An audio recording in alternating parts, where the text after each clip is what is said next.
నమస్కారం, రచ్చ మీడియాకి స్వాగతం. హెడ్లైన్ చూద్దాం.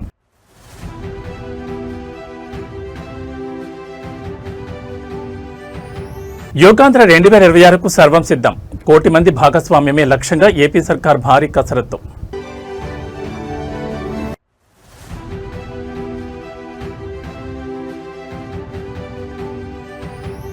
ఏపీలో డిఎస్సీ చుట్టూ political war. Jagan Reddy versus Nara Lokesh సిద్ధాంతాల పోరాటం.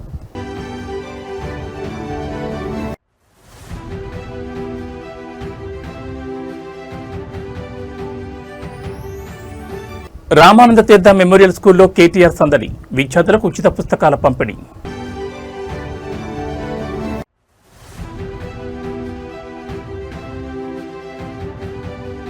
తెలంగాణ విద్యుత్ ఉద్యోగులకు బంపర్ ఆఫర్. 1.621% డిఏ పెంచుతూ డిప్యూటీ సీఎం భట్టి విక్రమార్క నిర్ణయం. ఇక డీటెయిల్స్ చూస్తే ఈ నెల 21న అంతర్జాతీయ యోగా దినోత్సవాన్ని పురస్కరించుకుని రాష్ట్ర వ్యాప్తంగా నిర్వహించనున్న యోగాంధ్ర కార్యక్రమంపై ముఖ్యమంత్రి చంద్రబాబు నాయుడు ఉన్నతాధికారులతో సమీక్ష నిర్వహించారు. రాష్ట్రంలోని అన్ని జిల్లాలు, నియోజకవర్గాలు, గ్రామీణ స్థాయి వరకు ఈ యోగాంధ్ర కార్యక్రమాన్ని విజయవంతం చేయడానికి తీసుకుంటున్న చర్యలు, ఏర్పాట్లపై అధికారులను అడిగి తెలుసుకున్నారు. ఏపీని ఆరోగ్య ఆంధ్రప్రదేశ్గా తీర్చిదిద్దే లక్ష్యంలో భాగంగా యోగా ప్రాధాన్యతను ప్రజల్లోకి విస్తృతంగా తీసుకెళ్లాలని కూటమి ప్రభుత్వం భావిస్తోంది. ఈ క్రమంలోని ఈ నెల 21న యోగాంధ్ర పేరిట రాష్ట్ర వ్యాప్తంగా మెగా యోగా సెషన్స్ నిర్వహించనున్నారు. ఈ కార్యక్రమానికి సంబంధించి అమరావతిలో జరిగిన సమీక్షలో సీఎం చంద్రబాబు మాట్లాడుతూ పాఠశాలలు, కళాశాలలు, సచివాలయాలు మరియు ప్రముఖ పర్యాటక ప్రాంతాల్లో ప్రత్యేక వేదికలను సిద్ధం చేయాలని ఆదేశించారు. వర్ష సూచనల ప్రాంతాల్లో ఇండోర్ స్టేడియంలు లేదా ప్రత్యామ్నాయ ఏర్పాట్లు చేయాలన్నారు. యోగా ద్వారా మానసిక ప్రశాంతత, శారీరక దృఢత్వం లభిస్తుందని, ఈ యోగాంధ్రను కేవలం ఒకరోజు ఈవెంట్లా కాకుండా ప్రజల జీవనశైలిలో భాగంగా మార్చేలా ప్రచారం చేయాలని అధికారులకు దిశానిర్దేశం చేశారు. యోగాంధ్ర కార్యక్రమానికి సంబంధించిన నియోజకవర్గాల వారీగా యాక్షన్ ప్లాన్ సిద్ధం కావడంతో ప్రభుత్వం ఈ మెగా ఈవెంట్ను అత్యంత ప్రతిష్టాత్మకంగా నిర్వహించబోతోంది.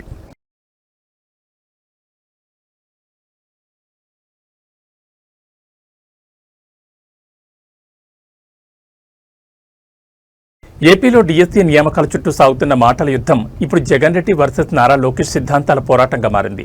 ప్రతిపక్ష నేత వైఎస్ జగన్మోహన్ రెడ్డికి ప్రతి అంశంలోనూ కులం మాత్రమే కనిపిస్తుందని, అదే మంత్రి నారా లోకేష్కు యువత భవిష్యత్, ఉద్యోగాలు, నైపుణ్యాలు కనిపిస్తున్నాయని కూటమి నేతలు మరియు శ్రేణులు సోషల్ మీడియాలో ధ్వజమెత్తుతున్నారు. మతం, ప్రాంతం పేరిట గతంలో ఫేక్ రాజకీయాలు చేసిన జగన్ ఇప్పుడు నిరుద్యోగుల జీవితాలకు సంబంధించిన డిఎస్సీ అంశంపై కూడా కులాల రంగు పూసి పబ్బం గడుపుకోవాలని చూస్తున్నారంటూ మండిపడుతున్నారు. ఏపీ డిఎస్సీ ప్రక్రియపై వైసీపీ చేస్తున్న ఆరోపణలను తెలుగుదేశం శ్రేణులు క్షేత్రస్థాయిలో గట్టిగా తిప్పికొడుతున్నాయి. గత 5 ఏళ్ల పాలనలో ఉద్యోగాలు లేవని, అడిగితే కులమన్నారని, 3 రాజధానుల ముసుగులో ప్రాంతాల మధ్య కుల విద్వేషాలు రేపారని, చివరికి కరోనా మహమ్మారి వచ్చినా దానికి కూడా కులం రంగు పూసిన చరిత్ర జగన్ రెడ్డిదంటూ సోషల్ మీడియాలో తీయపడుతున్నారు. ఇప్పుడు డిఎస్సీ నియామకాల్లో ఎలాంటి అక్రమాలు జరగకపోయినా కేవలం రాజకీయ లబ్ధి కోసం మళ్లీ కులాల ప్రస్తావన తెచ్చి నిరుద్యోగ యువత భవిష్యత్తుతో ఆడుకుంటున్నారని ఆరోపిస్తున్నారు. సమాజంలో కులాల మధ్య విభజన తెచ్చేందుకు జగన్ ప్రయత్నిస్తుంటే దానికి భిన్నంగా మంత్రి నారా లోకేష్ మంగళగిరితో పాటు రాష్ట్ర వ్యాప్తంగా నిరుద్యోగులకు ఉద్యోగ అవకాశాలు, నైపుణ్యాభివృద్ధి శిక్షణ ఇస్తూ సరికొత్త భరోసా ఇస్తున్నారని, ఇదే ఇద్దరు నాయకుల మధ్య ఉన్న అసలు తేడాన్ని ప్రజలు గమనిస్తున్నారని కూటమి నేతలు స్పష్టం చేస్తున్నారు.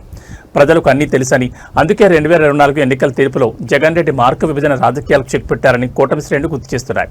డిఎస్సీ అంశంపై ఇరు పార్టీల మధ్య సాగుతున్న ఈ డిజిటల్ అండ్ పొలిటికల్ వార్ ఏపీలో మరింత వేడిని పెంచుతోంది. కులం కూడా తీసుకొచ్చారు. దౌర్భాగ్య స్థితి ఏంటంటే 2014 నుంచి 19 ఇట్లనే వాళ్ళు ఏం చెప్పారంటే ఒకే సామాజిక వర్గానికి చెందిన వాళ్ళందరినీ డిఎస్పీ చేశారు. ఆనాడు ప్రజలు నమ్మారు. వాళ్ళ అధికారులకు వచ్చిన తర్వాత మేము శాసనసభ సాక్షిగా ప్రశ్న అడిగాం, ఎంతమంది డిఎస్పీలు ఆ సామాజిక వర్గానికి చెందిన వాళ్ళని ప్రమోట్ చేశారు. తిరిగి చూస్తే 4-5% ఉంది. మళ్ళీ ఆ రోజు అబద్ధం చెప్పినట్టే కదా వాళ్ళు.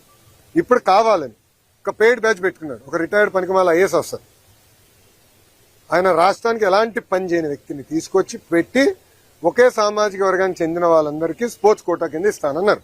ఇప్పుడు మేము బయట పెట్టి ఆ మనిషి ఎక్కడున్నాడు? క్షమాపణ చెప్పాలి కదా, చెప్పమనండి ఇప్పుడని. అంటే అబద్ధాలు చెప్పి మా పైన బురద జల్లి పారిపోతున్నారు. మీ ఇక్కడ నుంచి ఉన్నా. హైదరాబాద్లోని స్వామి రామానంద తీర్థ మెమోరియల్ మోడల్ స్కూల్లో బీఆర్ఎస్ వర్కింగ్ ప్రెసిడెంట్ కేటీఆర్ పర్యటిస్తున్నారు. కొత్త విద్యా సంవత్సరం ప్రారంభమైన సందర్భంగా పాఠశాల విద్యార్థులకు ఉచితంగా నోట్ పుస్తకాలు, పాఠ్యపుస్తకాలు పంపిణీ కార్యక్రమంలో ఆయన ముఖ్య అతిథిగా పాల్గొన్నారు. స్వయంగా విద్యార్థుల క్లాస్ రూమ్లలోకి వెళ్లి వారితో ముచ్చటించారు. బడులు తెచ్చుకున్న మొదటి వారంలోనే విద్యార్థులకు ఎలాంటి ఇబ్బందులు లేకుండా పుస్తకాలు అందాలని లక్ష్యంతో నిర్వహించిన ఈ కార్యక్రమంలో కేటీఆర్ పాల్గొన్నారు. క్లాసుల వారీగా విద్యార్థులకు పుస్తకాలను అందజేసి బాగా చదువుకొని తల్లిదండ్రులకు రాష్ట్రానికి మంచి పేరు తీసుకురావాలని కేటీఆర్ ఆకాంక్షించారు. గత బీఆర్ఎస్ ప్రభుత్వ హయాంలో మన ఊరు మనబడి పథకం ద్వారా సర్కార్ బడుల రూపురేఖలు మార్చామని, డిజిటల్ క్లాస్ రూమ్లను అందుబాటులోకి తెచ్చామని ఈ సందర్భంగా పార్టీ శ్రేణులు గుర్తు చేశారు. ఈ వేడుకలో కేటీఆర్తో పాటు స్థానిక బీఆర్ఎస్ నాయకులు, పాఠశాల యాజమాన్యం మరియు పెద్ద సంఖ్యలో విద్యార్థులు తల్లిదండ్రులు పాల్గొన్నారు. విద్యార్థులతో ఎంతో సరదాగా గడిపిన కేటీఆర్ వారి చదువులకు సంబంధించి ఎలాంటి అవసరాలున్నా తమ వంతు సహాయం ఎప్పుడూ ఉంటుందని భరోసా ఇచ్చారు. మరి నరేందర్ గారు, తలసాని సాయి కిరణ్ గారు, మహేశ్వరి గారు, శ్రీహరి గారు, జ్వాల నరసింహారావు గారు, ఇంకా ఈ ట్రస్ట్ సభ్యులందరికీ, ట్రస్ట్ లో భాగస్వాములై పనిచేస్తున్న సభ్యులందరికీ, శ్రీ రామానంద తీర్థ మెమోరియల్ మోడల్ స్కూల్ అధ్యాపకులకి, అట్లాగే నాన్ టీచింగ్ స్టాఫ్ కి, ఇక్కడ చదువుకుంటున్న పిల్లలకి, పిల్లల తల్లిదండ్రులకి, మీడియా మిత్రులకి, ఈరోజు ఈ కార్యక్రమానికి నన్ను ఆహ్వానించిన తలసాని శ్రీనివాస్ యాదవ్ గారికి ప్రత్యేకంగా ధన్యవాదాలు, ప్రత్యేకంగా కృతజ్ఞతలు. పిల్లలతోని గడిపినప్పుడు వచ్చే ఆనందం, పిల్లలతో ఒక 10 నిమిషాలు గడిపినా వచ్చినప్పుడు ఉండే ఆనందం వేరే ఏ సందర్భంలో కూడా మనకి రాదు. కల్మషం లేని హృదయం నిండా మరి ఏ స్వార్థము లేని పిల్లలు, ముఖ్యంగా ఇక్కడ మా వాణీదేవి గారు అదృష్టవంతురాలు. ఎందుకంటే మీకు కొంతమంది లేరు, మనవలు మనవరాలు ఇంతమంది ఉన్నారు. 240 మంది మామూలు విషయం కాదు. మరి వారి కోసం చక్కటి ప్రాంగణంలో ఇంత బ్రహ్మాండమైన పాఠశాల నడుపుతున్నారు. వారికి హృదయపూర్వకంగా నా అభినందనలు, హృదయపూర్వకంగా మొత్తం ట్రస్ట్ నిర్వహిస్తున్న ట్రస్ట్ సభ్యులందరికీ కూడా మనస్ఫూర్తిగా శుభాకాంక్షలు. శ్రీనివాస్ యాదవ్ గారు కూడా ప్రత్యేకంగా వారు మరి ఈ కార్యక్రమానికి ఆహ్వానించినప్పుడు నేను అనుకున్నాను, మరి చిన్న ప్రోగ్రాం ఉంది కదా ఎందుకు పిలిచినారని. కానీ ఎంత ఉదాత్తమైన కార్యక్రమం ఇది అనేది ఇప్పుడే ఇక్కడికి వచ్చిన తర్వాత అర్థమైంది. పిల్లలకి మరి మోస్ట్ ఆఫ్ ద కిడ్స్, ఇక్కడ ఉన్న కూర్చున్న పిల్లలు చాలా మంది చాలా బలహీన వర్గాల కుటుంబాల నుండి, చాలా పేదరికం నుండి, దిగువ మధ్య తరగతి నుండి వచ్చిన పిల్లలు. వాళ్ళకి ఉదయం పూట మరి బ్రేక్ఫాస్ట్ తిన్నా తినకపోయినా మధ్యాహ్నం మంచి పౌష్టికాహారం అందించాలనే ఉద్దేశంతో శ్రీనివాస్ యాదవ్ గారు చొరవ తీసుకొని వారందరికీ తలసాని మరి ట్రస్ట్ తరపున ఈ కార్యక్రమాన్ని ఏర్పాటు చేసినందుకు వారికి మనస్ఫూర్తిగా నా ధన్యవాదాలు, శుభాకాంక్షలు కూడా నేను తెలియజేస్తా ఉన్నాను. ఇవాళ ప్రభుత్వంలో ఆనాడు మేము ఉన్నప్పుడు మరి చాలా ప్రయత్నాలు చేశాం. సీఎం బ్రేక్ఫాస్ట్ స్కీమ్ పేరిట కూడా ఒక కార్యక్రమాన్ని, చక్కటి కార్యక్రమాన్ని కూడా ఆనాడు కేసీఆర్ గారి నాయకత్వంలో 2023వ సంవత్సరంలోనే ప్రారంభించుకున్నాం. మళ్ళీ తప్పకుండా నాకైతే విశ్వాసం ఉంది, ఇంకా చేయాల్సిన పని చాలా ఉంది. తప్పకుండా మళ్ళీ అవకాశం వస్తుంది, వచ్చినప్పుడు ఇంకా మెరుగ్గా పనిచేయాలన్న ఆలోచన కూడా ఉంది. నేను ఇప్పుడే వాణీదేవి గారికి కూడా చెప్తా ఉన్నా, శ్రీ రామానంద తీర్థ మోడల్ మెమోరియల్ స్కూల్ ఏదైతే ఉందో ఇక్కడ మీకు ఇంకా ఏమైనా కావాలన్నా అడిషనల్ క్లాస్ రూమ్స్ కానీ, లైబ్రరీస్ కానీ, ఇంకా ఇతరత్ర. రాష్ట్రంలోని విద్యుత్ రంగ ఉద్యోగులకు కాంగ్రెస్ ప్రభుత్వం భారీ తీపి కబురు అందించింది. విద్యుత్ ఉద్యోగుల కరవు భత్యాన్ని 1.621% పెంచుతూ డిప్యూటీ సీఎం ఇంధన శాఖ మంత్రి మల్లు భట్టి విక్రమార్క కీలక నిర్ణయం తీసుకున్నారు. ఈ డిఏ పెంపుదల వల్ల రాష్ట్ర వ్యాప్తంగా డిస్కంలు, ట్రాన్స్కో, జెన్కో పరిధిలో పనిచేస్తున్న సుమారు 70,000 మంది రెగ్యులర్ ఉద్యోగులు మరియు పెన్షనర్లకు నేరుగా ఆర్థిక ప్రయోజనం చేకూరనుంది. తెలంగాణ రాష్ట్రంలో విద్యుత్ రంగాన్ని బలోపేతం చేయడంతో పాటు రాత్రింబవళ్లు కష్టపడుతున్న కార్మికులకు అండగా ఉండడమే ప్రభుత్వ లక్ష్యమని డిప్యూటీ సీఎం భట్టి విక్రమార్క స్పష్టం చేశారు. ఉద్యోగ సంఘాల విజ్ఞప్తి మేరకు 1.621% డిఏ పెంపుదలకు సంబంధించిన ఫైల్పై ఆయన సంతకం చేశారు. ఈ పెరిగిన డిఏ అనేది ఈ ఏడాది జనవరి 1వ తేదీ నుంచే వర్తిస్తుందని మేకర్ స్పష్టం చేశారు. దీంతో ఈ 5 నెలల కాలానికి సంబంధించిన బకాయిలు కూడా ఉద్యోగులకు లభించనున్నాయి. ప్రభుత్వ రంగ సంస్థలను ప్రైవేటీకరించే ప్రసక్తే లేదని, విద్యుత్ రంగాన్ని లాభాల బాట పట్టించడంలో ఉద్యోగులు భాగస్వాములు కావాలని ఈ సందర్భంగా డిప్యూటీ సీఎం పిలుపునిచ్చారు. ప్రభుత్వం తీసుకున్న ఈ సత్వర నిర్ణయం పట్ల విద్యుత్ ఉద్యోగులు, ఇంజనీర్లు మరియు పెన్షనర్లు హర్షం వ్యక్తం చేస్తున్నారు. డిప్యూటీ సీఎం భట్టి విక్రమార్క ప్రత్యేకంగా కృతజ్ఞతలు తెలుపుతున్నారు.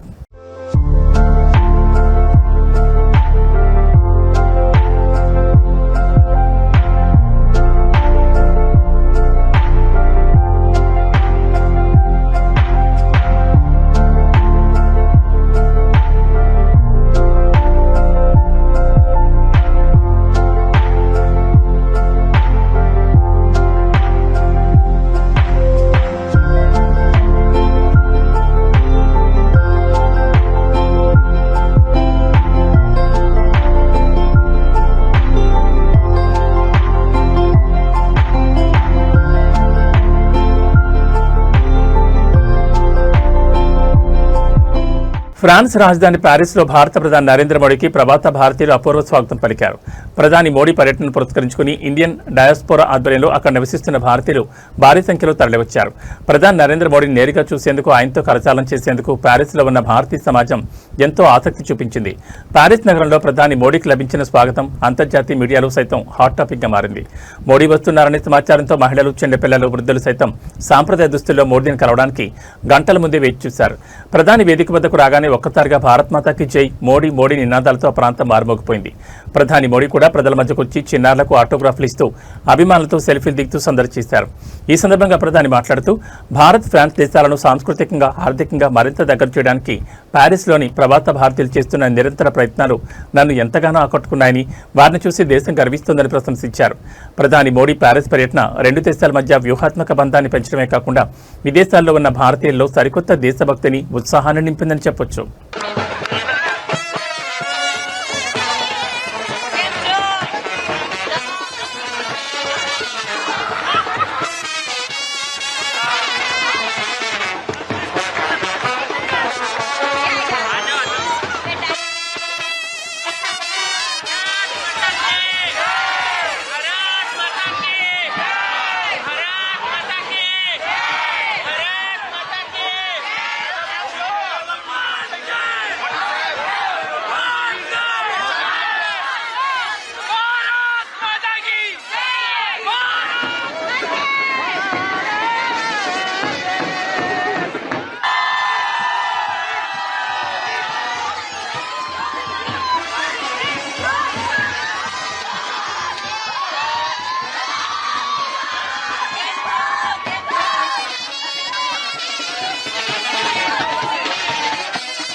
కలియుగ దైవం శ్రీ వెంకటేశ్వర స్వామివారి ఆలయ పరిధిలో మరోసారి ఆగమశాస్త్ర నిబంధనల ఉల్లంఘన జరిగింది. అత్యంత పవిత్రమైన ఆనంద నిలయం శ్రీవారి ప్రధాన ఆలయం మీదుగా ఒక హెలికాప్టర్ ప్రయాణించడం తిరుమలలో తీవ్ర కలకలం రేపింది.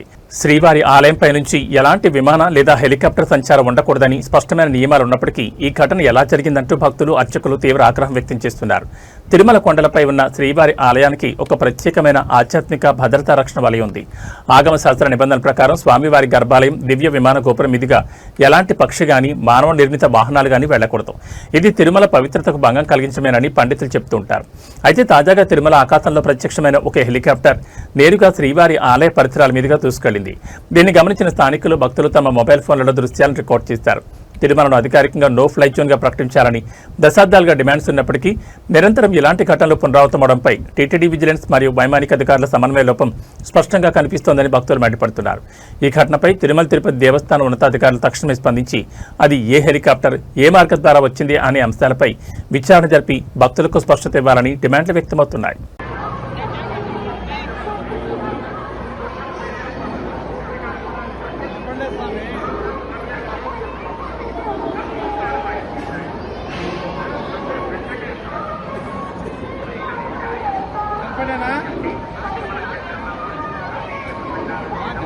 కాదు టెంపుల్ ముందరా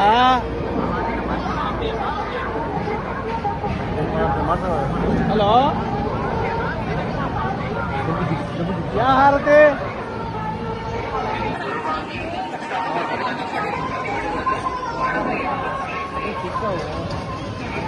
ఆడే ఉంటావా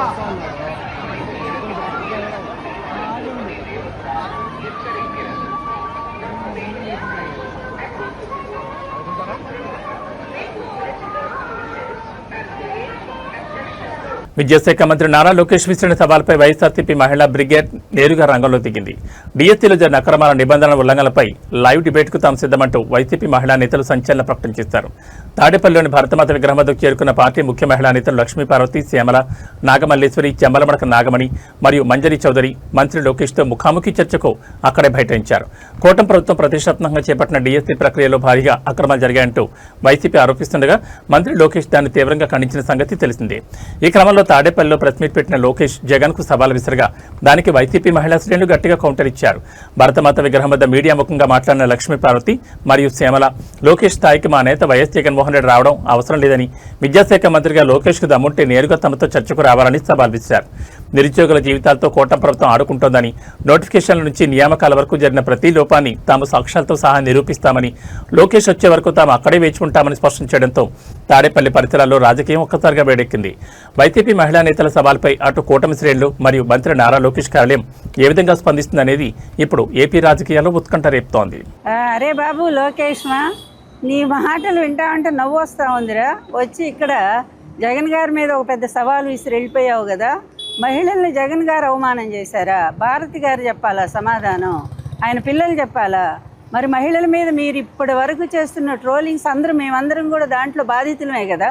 ఇక్కడున్న వాళ్ళందరి మీద మీ ఐటీడీపీలో చేసినటువంటి ఘోరమైన ట్రోలింగ్స్, మా భారతమ్మ మీద చేసినటువంటి, వాళ్ళ పిల్లల మీద చేసినటువంటి వీటి గురించి మాట్లాడరా ముందు. నువ్వు ఎందుకు పనికిరానటువంటి నువ్వు ఈరోజు మీ తండ్రిని అడ్డం పెట్టుకొని ఇష్టం వచ్చినట్టుగా నీచమైనటువంటి ఈ ఐటీడీపీ ద్వారా సోషల్ మీడియాలో విచ్చలవిడిగా మహిళల మీద నడుపుతూ మీ హోంమంత్రిని ఏదో అన్నారంట. మీ హోంమంత్రి ఏ ఒక్క కేసు అయినా పట్టించుకుంటా ఉందా? మహిళల మీద ఇన్ని అత్యాచారాలు, ఇన్ని అన్యాయాలు రాష్ట్రంలో ఎప్పుడూ జరగనంత ఘోరంగా నిమిషానికి ఒక రేపు జరుగుతూ ఉందే. మరి అట్లాంటి వాడిని గురించి మీ హోమ్ మినిస్టర్ ఒక్కసారైనా స్పందించారా? దోషుల్ని శిక్షించారా? మీరా నీతులు చెప్పేది జగన్మోహన్ రెడ్డి గారికి? అలాగే నిన్నగాక మొన్న డిఎస్సి గురించి ఏం మాట్లాడుతున్నావు నువ్వు? సిద్ధంగా ఉన్నానని చెప్పావు కదా. మేము వచ్చాం కదా, మహిళలు వచ్చాం. డిఎస్సి పేరుతో ఎంత అవినీతి జరుగుతూ ఉందో ఇదంతా మేము ఆధారాలతో సహా ప్రూఫ్తో వచ్చాం. మేము వీటన్నింటిని కూడా బయట పెట్టాని సిద్ధంగా ఉన్నావురా. ధైర్యం, దమ్ము నీకేమైనా ఉంటే ఎన్టీఆర్ మనవడు మాటి చెప్తావు కదరా నువ్వు. ఎన్టీఆర్ మనవడువా నువ్వు? పిరికివాడివి నువ్వు, ఉత్తర కుమారుడు. అట్లాంటి వాడు వచ్చి మా మీద ఛాలెంజ్ చేయడానికి నీకు కొంచెమైనా సిగ్గుండాలని చెప్పి మేము హెచ్చరిక చేస్తూ ఉన్నాము. మన కుప్పం అప్పుల అప్పారావు, మన ప్రస్తుత గౌరవ ముఖ్యమంత్రి చంద్రబాబు నాయుడు గారు, మన పాయకరావుపేట పాపమ్మ, మన హోమ్ మినిస్టర్ గారు మంగళపూడి అనిత గారు, అలాగే మన పీపీపీ పీఠాధిపతి పవన్ కళ్యాణ్ గారు, అలాగే మంగళగిరి మాలోకం గారు, మన పేపర్ లీకేష్ నారా లోకేష్ గారు. అసలు ఏంటో వీళ్ళ గురించి వీళ్ళు ఏమనుకుంటారు అర్థం కాదు. కానీ ఇందాక మేము ఆఫీస్లో కూర్చుని టీవీ చూస్తుంటే బ్రేకింగ్ న్యూస్లో చూసామన్నమాట. ఏంటి 200 మీటర్ల దూరంలో ఉన్నాము, అసలు సవాల్ విసురుతున్నాం వైఎస్ జగన్మోహన్ రెడ్డి గారికి. అసలు వైఎస్ జగన్మోహన్ రెడ్డి గారు ప్రెస్ మీట్ పెట్టి అడిగిన డిఎస్సికి సంబంధించిన ఏ ఒక్క ప్రశ్నకైనా మీ దగ్గర సమాధానం ఉందా? పేపర్ లీకేష్ లోకేష్ గారు, విద్యాశాఖ మంత్రి గారు, ఫ్యాక్టర్ సీఎం, మీ దగ్గర దానికి ఒక్క ప్రశ్న కూడా సమాధానం లేదు. కానీ మీరు ఈ రోజున జగన్మోహన్ రెడ్డి గారికి సవాల్ విసురుతారా? మరి ఏది సవాల్ విసిన వాళ్ళు ఇక్కడ ఉన్నాం, జగన్మోహన్ రెడ్డి గారు రావాలి అంటే ఆయన దాకా అవసరం లేదు. మేము అడుగుతున్నాను, చెప్పండి, మేము ఇక్కడే ఉంటాం, రండి మాట్లాడి. ఇవాళ లోకేష్ బాబు గారు చాతగాని ఒక మంత్రిగా మిగిలిపోయింది కాకుండా నిసిగ్గుగా ఈడుకొచ్చి కాలువలకి, అసలు కాలువలు ఓపెన్ చేయడానికి నువ్వు ఎందుకు వచ్చావు? నీకు ఏ శాఖ? సరే, మేము ఇక్కడికి వచ్చి చూసాము, సవాల్ విసిరాడు కదా, మరి అంత దమ్మున్న నాయకుడు కదా సవాల్ విసిరాడని మేము వస్తే పారిపోయావు. సో పారిపోయే దానికి నువ్వు ఎందుకు సవాల్ విసిరావు? లేవు నీకు నిజంగా అంతగా జగన్మోహన్ రెడ్డి గారి కోసం మాట్లాడతానంటే రండి, ఓపెన్ చేస్తాం, డోర్లు ఓపెన్ చేస్తాం. మీలాగా భయపడే తరం కాదు మాది. కరకట్టకి దగ్గరలోనే ఉన్నాం. 200 కూడు విషయంలో, చిన్న బిడ్డల యొక్క బట్ట విషయంలో మాత్రం చిల్లర రాజకీయాలు చేయక లోకేష్ బాబు గారు. మీరు చేసిన అన్యాయాలన్నింటినీ బయట పెడుతుంటే మీకు ఈరోజు ఎంత బాధ వస్తుంది. డిఎస్సిలో మీరు చేసిన మోసాలు మీకు తెలుసు. ఎక్కడ అథారిటేటివ్ లేని స్పోర్ట్స్ సర్టిఫికెట్ ఎవరిస్తారండి? గ్రిగ్లో కానీ, స్పోర్ట్స్లో కానీ, స్టేట్లో కానీ ఆడినప్పుడు ఇస్తారు. అది కదా అథారిటేటివ్గా తీసుకోవాలి. అది కాకుండా మంత్రులు ఎవరైనా నచ్చి ఒక సర్టిఫికెట్ ఇస్తే ఒక ప్యాకాట్కి ఒక ఉద్యోగం ఇవ్వడానికి చూశారు. ఇంకా అనిత గారి మాటలు, ఒక మహిళగా ఆవిడ మాట్లాడే మాటలు, ఆవిడ ఏదో అనేసారంటున్నారు మేకప్ గురించి. మరి రోజా మేడం గారి గురించి ఎన్ని మాటలు మాట్లాడారండి? బండారు సత్యనారాయణ గారు మాట్లాడిన మాటలు ఎలాంటి మాట? అప్పుడు మీకు ఎవరికి బాధలు రాలేదా? లోకేష్ గారు, మీరు సవాళ్ళు విసురుతున్నారు కదా జగన్మోహన్ రెడ్డి గారికి. జగన్మోహన్ రెడ్డి గారి దాకా అవసరం లేదు. మహిళలు మేము వచ్చాం, మేము అడిగిన ప్రశ్నలకు సమాధానం చెప్పండి. పిల్లలకి యూనిఫామ్స్ అన్నారు, యూనిఫామ్ ఇచ్చారు కానీ షూస్ ఇవ్వలేదు. బుక్స్ అన్నారు, టెక్స్ట్ బుక్స్ ఇచ్చారు కానీ నోట్ బుక్స్లు ఇవ్వలేదు. సవాళ్ళు అనేవి అలాంటి వాటిలో తీసుకోండి, వాటిని పిల్లలకి ఎలా అందించాలి అనే దాంట్లో మీ బుద్ధి అనేది చూపించండి. అంతేగాని సవాళ్ళు విసరటం మాకు కూడా వచ్చు.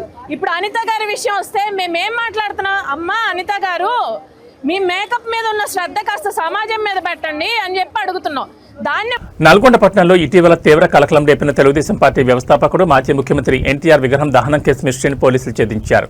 ఈ దారుణానికి ఒడిగట్టిన ప్రధాన నిందితుడు వరంగల్, ఖమ్మం, నల్గొండ పట్టభద్రుల ఎమ్మెల్సీ మాజీ స్వతంత్ర అభ్యర్థి పాలకూరి అశోక్ కుమార్ గౌడ్తో పాటు అతని అనుచరుడు ఎలుకంటి ప్రణీత్ను పోలీసులు అరెస్ట్ చేశారు.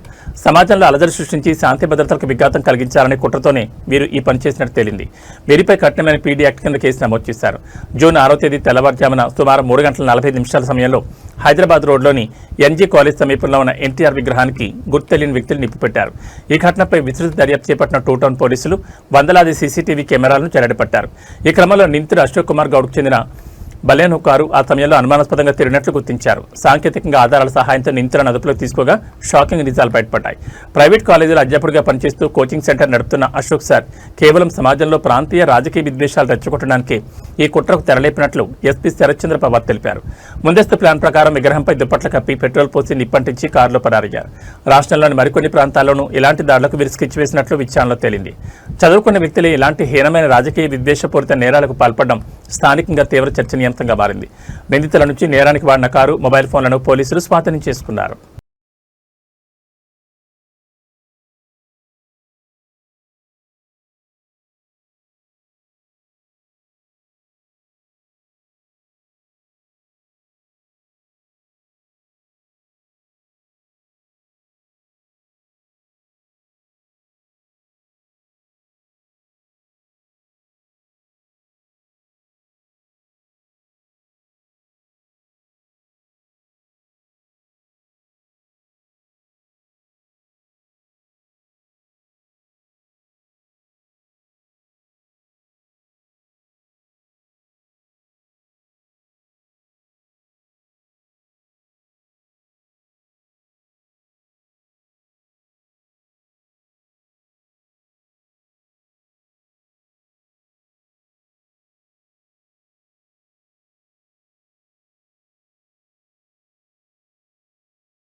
మన నల్గొండ పట్టణంలో ఉన్న ఎన్టీఆర్ స్టాచ్యూని ఇద్దరు గుర్తు తెలియని వ్యక్తులు కారులో వచ్చేసి దానికి తగలబెట్టి వెళ్ళిపోవడం జరుగుతుంది. దీనికి సంబంధించి మనము 48 వార్డ్ ఆఫీసర్ దగ్గర నుంచి, మున్సిపల్ ఆఫీసర్ దగ్గర నుంచి పిటిషన్ తీసుకొని వెంబడే మనము క్రైమ్ నంబర్ 232/26 కింద నల్గొండ టౌన్లో సెక్షన్స్ 326, 196, 126, 324, 292 ఇట్లా సెక్షన్ 4 పీడీపీ యాక్ట్ కింద ఎఫ్ఐఆర్ నమోదు చేయడం జరిగింది.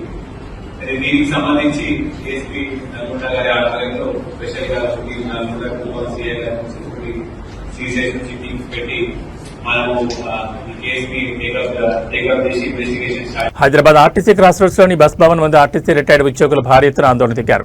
తమ జీవితాంతం సంస్థ కోసం రాత్రింబవళ్లు కష్టపడి విధులను నిర్వర్తిస్తే రిటైర్ అయిన తర్వాత అందాల్సిన కనీస ఆర్థిక ప్రయోజనాలు కూడా యాజమాన్యం సకాలంలో చెల్లించడం లేదంటూ వృద్ధ కార్మికులు తీవ్ర ఆవేదన వ్యక్తం చేస్తున్నారు. పెండింగ్ లో ఉన్న బెనిఫిట్స్ తక్షణమే విడుదల చేయాలని డిమాండ్ చేస్తూ బస్ భవన్ గేట్ ఎదుటే వారి ఉపవాస దీక్షకు బైఠాయించారు. తెలంగాణ ఆర్టీసీలో డ్రైవర్లు, కండక్టర్లు, మెకానిక్లు మరియు ఆఫీస్ స్టాఫ్గా పనిచేసి రిటైర్ అయిన వందలాది మంది కార్మికులు ఈ దీక్షలో పాల్గొన్నారు.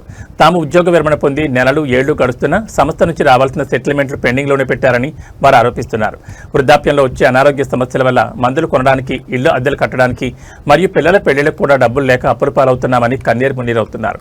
ఓవైపు విధుల్లో ఉన్న ఉద్యోగులకు డిఏలు ఇస్తున్న యాజమాన్యం దశాబ్దాల పాటు సంస్థను నడిపిన తమలాంటి రిటైర్డ్ సిబ్బంది హక్కులను ఎందుకు కాలరాస్తుందని ప్రశ్నిస్తున్నారు. ఆర్టీసీ ఎండీ సజ్జనార్ మరియు రవాణా శాఖ మంత్రి స్పందించి తమకు లిఖితపూర్వక హామీ ఇచ్చే వరకు ఉపవాస దీక్ష విరమించేది లేదని కార్మికులు స్పష్టం చేయడంతో బస్ భవన్ పరిసరాల్లో భారీగా పోలీసులు మోహరించారు. జీవిత చరమాంకంలో ఉన్న ఆర్టీసీ వృద్ధ కార్మికులు తమ సొంత డబ్బుల కోసం ఇలా రోడ్డెక్కి ఉపవాస దీక్ష చేయడం బులియన్ మరియు సామాజిక వర్గాల్లో తీవ్ర చర్చనీయాంశంగా మారింది. యాజమాన్యం ఈ సమస్యపై ఎలా స్పందిస్తుందో చూడాలి.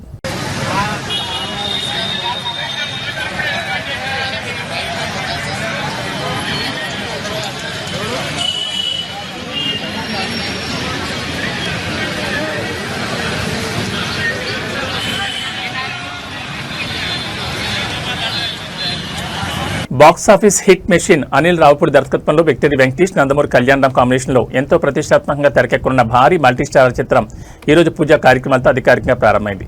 వెంకటేష్, అనిల్ రావుపూడి కాంబోలో వస్తున్న 5వ సినిమా కావడంతో పాటు కళ్యాణ్ రామ్తో బాబా బామర్దుల కథగా రాబోతుందనే టాక్తో ఈ ప్రాజెక్టుపై అంచనాలు ఆకాశం తాకుతున్నాయి. F2, F3 లాంటి హిట్స్ తర్వాత వెంకీతో అనిల్ రావుపూడి కాంబినేషన్ అనగానే అటు ఫ్యాన్స్, ఇటు కామన్ ఆడియన్స్ లో విపరీతమైన క్రేజ్ ఏర్పడింది.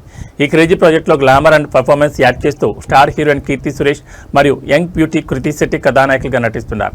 ప్రముఖ నిర్మాణ సంస్థ షైన్ స్క్రీన్స్ పతాకంపై సాహు గార్పాట్ నిర్మిస్తున్న ఈ చిత్రానికి సురేష్ ప్రొడక్షన్స్ సమర్పకులుగా వ్యవహరిస్తున్నారు.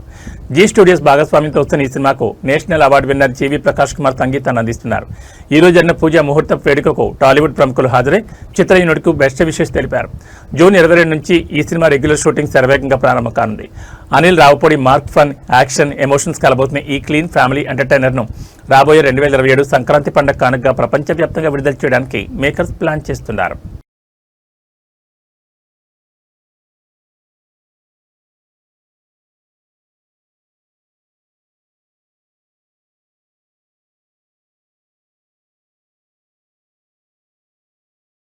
పసిడి మరియు వెండి ప్రియులకు హైదరాబాద్ బులియన్ మార్కెట్ నుంచి ఒక క్రేజీ అప్డేట్ వచ్చింది. మార్కెట్లో గత కొన్ని రోజులుగా నిరంతరంగా పెరుగుతూ వస్తున్న వెండి ధరలకు ఇవాళ ఒక్కసారిగా బ్రేక్ పడింది.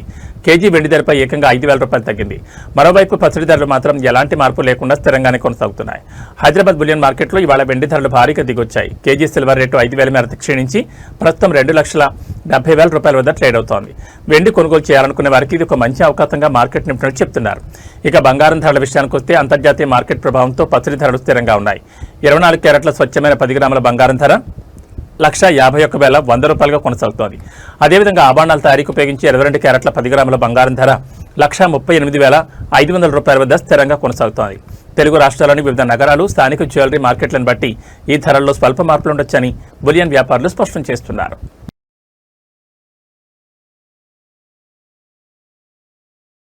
ఆంధ్రప్రదేశ్ రాష్ట్ర విపత్తుల నిర్వహణ సంస్థ రాష్ట్ర వ్యాప్తంగా వాతావరణ మార్పులపై అత్యంత కీలకమైన హెచ్చరిక జారీ చేసింది. రాబోయే కొద్ది గంటల్లో రాష్ట్రంలోని పలు జిల్లాల్లో ఉరుములు, మెరుపులతో కూడిన బలమైన ఈదురుగాలులతో కూడిన వర్షాలు కురిసే అవకాశం ఉందని విపత్తుల నిర్వహణ సంస్థ అంచనా వేసింది.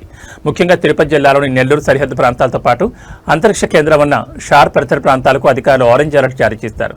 వాతావరణంలో ఏర్పడిన మార్పుల కారణంగా తిరుపతి జిల్లాలోని సత్యవేడు, సూళ్లూరుపేట, తడ మరియు శ్రీహరికోటలోని షార్ ప్రాజెక్ట్ ఏరియాలో కాసేపట్లోని ఉరుములు, మెరుపులతో కూడిన మోస్తరు నుంచి భారీ వర్షాలు కురిసే అవకాశం ఉంది. ఈ ప్రాంతాల్లో పిడుగులు పడే తీవ్రత ఎక్కువగా ఉండడంతో ఆరెంజ్ అలర్ట్ ప్రకటించారు. మరోవైపు పార్వతీపురం, మన్యం, విజయనగరం, అనకాపల్లి, విశాఖపట్నం, ప్రకాశం, నెల్లూరు, చిత్తూరు, అన్నమయ్య మరియు వైఎస్ఆర్ కడప జిల్లాలో చెదురుమదురు వర్షాలు పడే అవకాశం ఉన్నందున ఆయా జిల్లాలకు ఎల్లో అలర్ట్ జారీ చేశారు.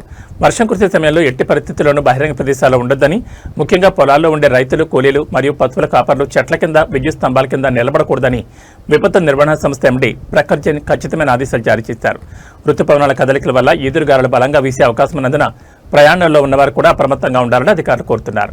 సురక్షిత ప్రాంతాల్లో ఉంటూ ప్రాణ నష్టాన్ని నివారించుకోవాలని విజ్ఞప్తి చేస్తున్నారు.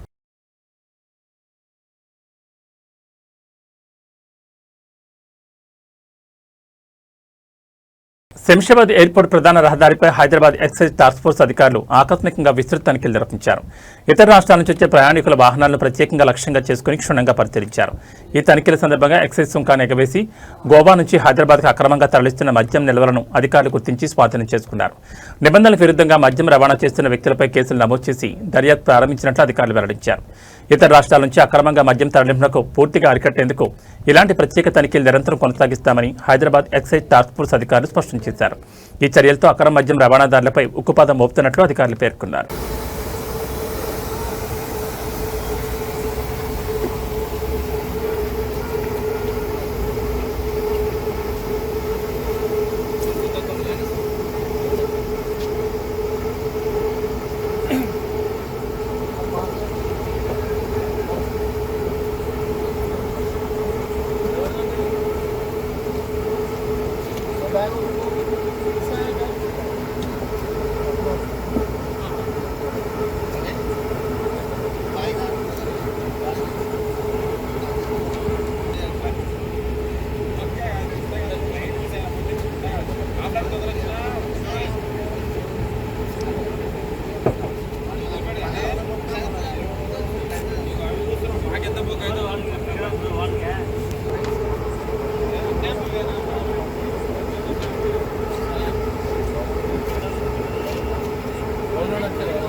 బండి అప్డేట్ రమ్మన్నా ఎక్కుతారు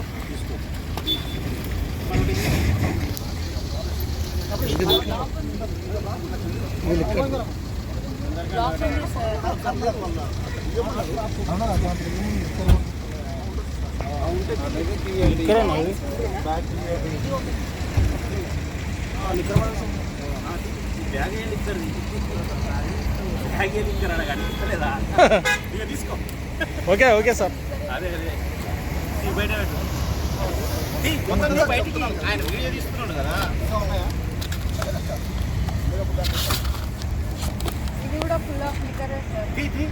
పశ్చిమ గోదావరి జిల్లా పాలకొల్లులో కూటమి ప్రభుత్వం అధికారంలోకి వచ్చి 2 ఏళ్లు పూర్తయిన సందర్భంగా రాష్ట్ర జలవనరుల శాఖ మంత్రి నిమ్మల రామానాయుడు ఆధ్వర్యంలో భారీ బైక్ ర్యాలీ నిర్వహించారు. పోలపల్లి నుంచి ప్రారంభమైన ఈ ర్యాలీ పాలకొల్లు పట్టణంలోని ప్రధాన వీధుల మీదుగా సుమారు 10 కిలోమీటర్ల మేర కొనసాగింది. ఈ సందర్భంగా ప్రజలతో మమేకమవుతూ మంత్రి నిమ్మల రామానాయుడు ప్రత్యేక ఆకర్షణగా రిక్షా తొక్కుతూ సందడి చేశారు. ర్యాలీలో కూటమి పార్టీల నాయకులు, కార్యకర్తలు, అభిమానులు పెద్ద సంఖ్యలో పాల్గొని ప్రభుత్వానికి మద్దతుగా నినాదాలు చేశారు. అనంతరం నిర్వహించిన 2 ఏళ్ల నమ్మకం, అభివృద్ధి, సంక్షేమం సభలో ఏపీ ఐఐసీ చైర్మన్ మంత్రి రామరాజు పాల్గొన్నారు. ఈ సందర్భంగా కూటమి ప్రభుత్వం గత 2 ఏళ్లలో అమలు చేసిన సంక్షేమ పథకాలు, అభివృద్ధి కార్యక్రమాలను ప్రజలకు వివరించారు. రాష్ట్ర అభివృద్ధి, ప్రజా సంక్షేమే ప్రభుత్వ లక్ష్యమని, ప్రజల విశ్వాసంతో మరింత వేగంగా అభివృద్ధి కార్యక్రమాలను ముందుకు తీసుకెళ్తామని నాయకులు పేర్కొన్నారు. సభకు వివిధ ప్రాంతాల నుంచి వచ్చిన నాయకులు, కార్యకర్తలు, ప్రజలు పెద్ద ఎత్తున హాజరయ్యారు.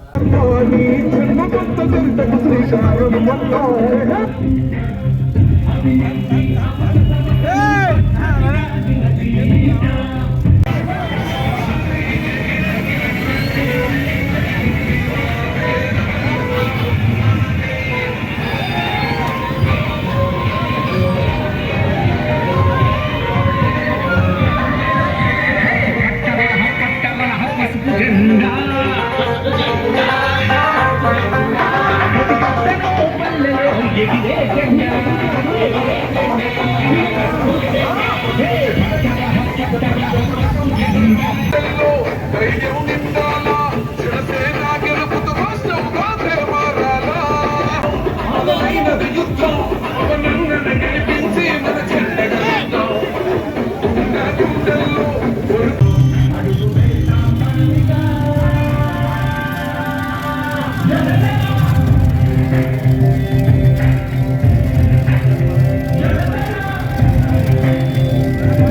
గట్కేసర్ పరిధిలోని జవహర్ నగర్ ప్రాంతంలో అక్రమ మద్యం నిల్వలు విక్రయాలపై ఎక్సైజ్ శాఖ మెరుపు దాడులు నిర్వహించి భారీ మొత్తంలో మద్యం స్వాధీనం చేసుకుంది. Director of prohibition and excise ఆదేశాల మేరకు ప్రత్యేక డ్రైవ్లో భాగంగా మల్కాజ్గిరి డీటీఎఫ్ కాఫ్రా ఎక్సైజ్ బృందాలు సంయుక్తంగా జవహర్ నగర్ పరిసర ప్రాంతాల్లో విస్తృత తనిఖీలు చేపట్టాయి. ఈ సందర్భంగా బాలాజీనగర్లోని వెంకటేశ్వర కాలనీలో నివాసముంటున్న రెడ్డిశెట్టి మహేష్ ఇంటిపై నిర్వహించిన సోదాల్లో వివిధ బ్రాండ్లకు చెందిన గోవా మద్యం, విదేశీ మద్యం సీసాలు మొత్తం 59 స్వాధీనం చేసుకున్నారు. వీటి పరిమాణం 51.55 లీటర్లు ఉన్నట్లు అధికారులు తెలిపారు. అనంతరం మోహన్ రావు కాలనీలోని రెడ్డిశెట్టి శ్రీనివాస్ నివాసంలో తనిఖీలు నిర్వహించగా 112 గోవా మద్యం, విదేశీ మద్యం సీసాలు లభించాయి. వీటి పరిమాణం 75.75 లీటర్లుగా నమోదైంది. అదేవిధంగా తెలంగాణ రాష్ట్రంలో విక్రయానికి మాత్రమే అనుమతించబడిన వివిధ బ్రాండ్లకు చెందిన 251 డ్యూటీ పేడ్ విస్కీ సీసాలను కూడా అధికారులు స్వాధీనం చేసుకున్నారు. వీటి పరిమాణం 129.66 లీటర్లు. మొత్తంగా 2 కేసుల్లో కలిపి 422 మద్యం సీసాలు, 256.96 లీటర్ల అక్రమ మద్యం పట్టుబడినట్లు ఎక్సైజ్ అధికారులు వెల్లడించారు. అక్రమంగా మద్యం నిల్వ చేసి విక్రయిస్తున్న రెడ్డిశెట్టి మహేష్, రెడ్డిశెట్టి శ్రీనివాసులపై సంబంధిత ఎక్సైజ్ చట్టాల కింద కేసులు నమోదు చేసినట్లు ఎక్సైజ్ ఇన్స్పెక్టర్ జూపల్లి రవి తెలిపారు. అనంతరం BNSS 2023 సెక్షన్ 35(3) ప్రకారం 2 నిందితులను బెయిల్పై విడుదల చేసినట్లు పేర్కొన్నారు. అక్రమ మద్యం రవాణా, నిల్వలు, విక్రయాలపై ప్రత్యేక నిఘా కొనసాగుతుందని, చట్టవిరుద్ధ కార్యకలాపాలకు పాల్పడే వారిపై కఠిన చర్యలు తప్పవని ఎక్సైజ్ శాఖ అధికారులు హెచ్చరించారు.